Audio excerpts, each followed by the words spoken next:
All right.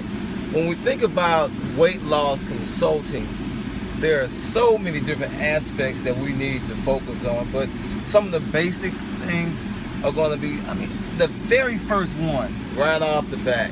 It's pointless to come up with any type of program unless we address this one. Are you coachable? Are you ready to make some type of change? That is a very important question that the client has to address. Change is tough, and in the beginning it's very tough because you don't get the instant gratification that we want. It's kind of, when you throw something in the microwave, boom, you get it right out. Yeah, good, I can eat. But when it comes to weight loss, like I said, the very first thing is, are you ready for change? Because there has to be some type of change for you to be successful. One of my favorite quotes is, a fool stays the same, but a wise person changes.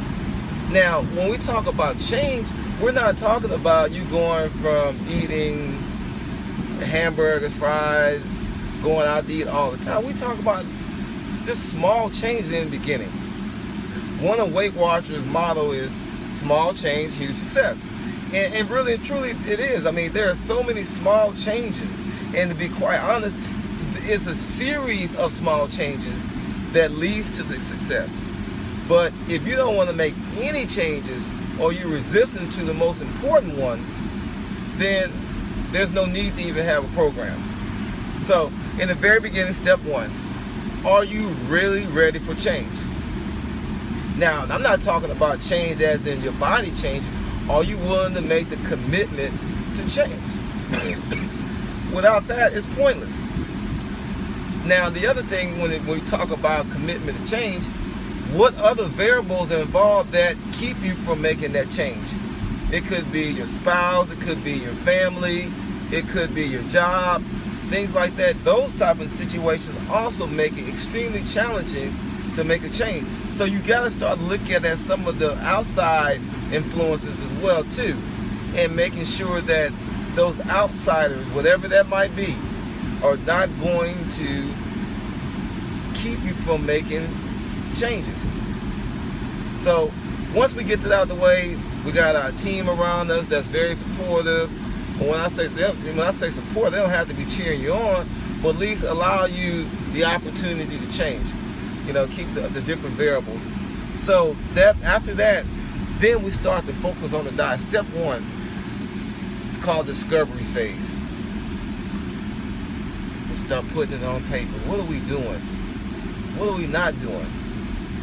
If we're not putting it on paper, then it's a challenge too, because we got to get you to the customer, the client, to understand that there's some underlying issues when it really boils down to change. Why are you doing this stuff in the first place? Why are you eating this? Well, are you emotional? Do you feel like you're hungry? If you're hungry, why are you hungry? Maybe you're getting foods that don't have any nutrition in it, and you're always hungry. And that could be the case too, that you're eating foods that don't provide you enough energy, enough satisfaction. You're always feeling hungry. So think about it that way. But we need to put it in right. We need to start talking about your lifestyle. How active are you? Something to think about. What are you eating? What times are you eating? How often are you eating? Are you eating a lot at work because if someone walks around with a cake, you don't have any willpower? And willpower, and it's understandable. It's very challenging when you think about diet and exercise, and you start thinking about food. Food is no one talks about this, but food is one of the biggest drugs out there. Let's think about it. You eat, you feel good. You're not eating, you feel bad. So if you're on some type of drug, it's the same thing. But since it's quote unquote legal to eat whatever, cookies, crackers, what have you, whatever you enjoy eating, no one talks about it, and not to mention the profits that we have off of this. That's what I'm going to get into when we talk about weight loss change.